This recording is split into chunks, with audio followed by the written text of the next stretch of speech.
Welcome to the quick walk-around video of my touring modified Aerox.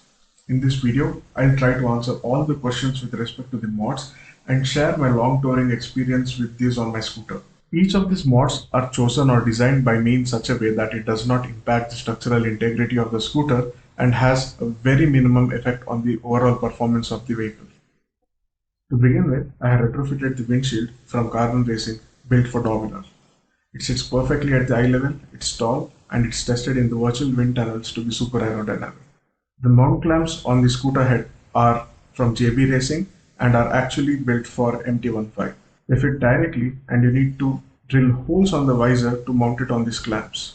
I have taken custom support rods from the mirror to the taller end of the windshield so that it doesn't bend backwards. To mount the phone, I have fabricated a Dakar style or Dakar position phone mount rod so that while riding you do not have to tilt your head multiple times to look at the map, rather you just have to move your eyes to look at it. For crash protection, I have used the Aerox crash guards sold by Motoplanet. These are thick gauge proper protection. It does not block the fuel cap in any way and it does give a sense of confidence. However, on the footboard location, you might just need to add a few washers to ensure that it sits firm and snug. To make up for the small 5-liter fuel tank available on the Aerox, I have installed two 5-liter jerry cans that I purchased from 6K IOM. They mount perfectly onto the crash guards, they are lockable and they come with sliding locks.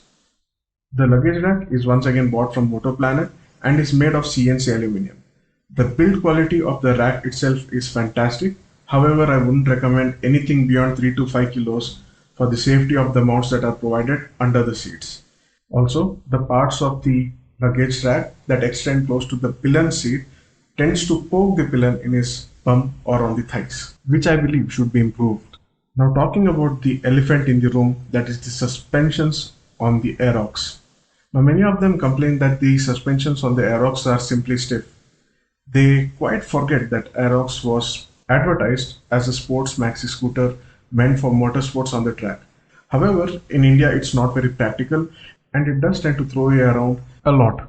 Now, I had a few consultations with few experts who have vast experience on suspension such as Gabriel and Endurance, and we found that the problem was with the mounting position of the suspensions on the frame, which restricts the play. That means when the swing arm wants to compress, just because it's mounted almost vertically, it does not play. So to overcome this, we decided to tilt the suspension. Now, tilting the suspension was fine on the silencer side. However, there was a restriction on the airbox set.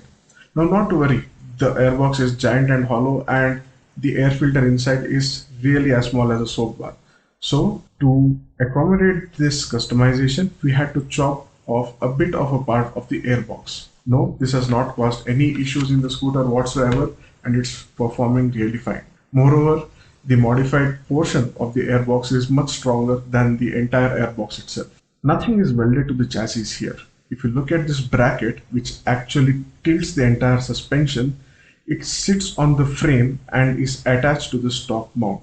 Now, many of you might be concerned that over a period of time, it might rip it off or given enough pressure, it might just simply expand the eye hole of the stock mount.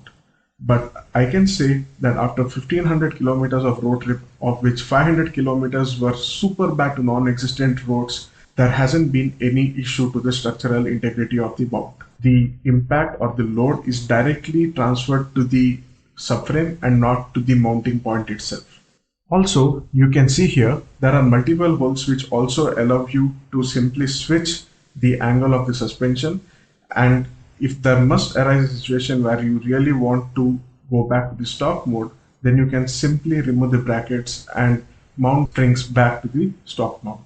Now, using these brackets does impact the riding height of your scooter, and it actually increases the ride height.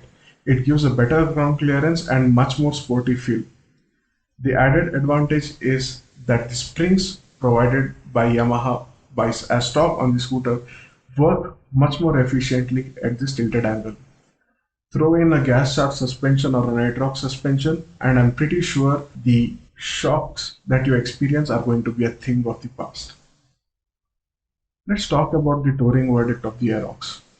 There are a lot of YouTubers today claim that they can take Aerox on really long trips. They have also taken them to places such as Ladakh and Bhutan, and they claim that the Aerox is a perfect tourer. I, for once, had an opportunity to take this Aerox on a 1500-kilometer long road trip across Karnataka, which involved different kinds of terrains. Can the Aerox tour? Yes, it can. Should you tour on it? Not exactly.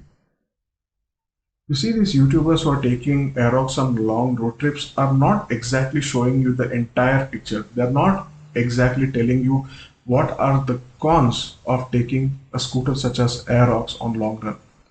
Firstly, it is a sports maxi, so no matter how many touring mods you add, you're not going to get the exact comfortable touring feel. What I'm talking about is an extended footboard that you see on scooters such as Bergman, which is not a maxi scooter but a maxi style scooter. So on really long road trips, your knees are definitely going to ache. Secondly, that stiff suspension won't do justice even with the tilt if the roads are like really bad. Even if you throw in a gas shock suspension, it might make up for the rear comfort, but the front telescopic forks are not going to be of any help if the roads are going to be really bad. On highways, it's fine, but if you see a bad road, I would say you hit that U-turn and go back to the highway. The next area of focus is the engine. Now this is the same engine that we have seen on the 4th gen R15 and the 2nd gen MT15.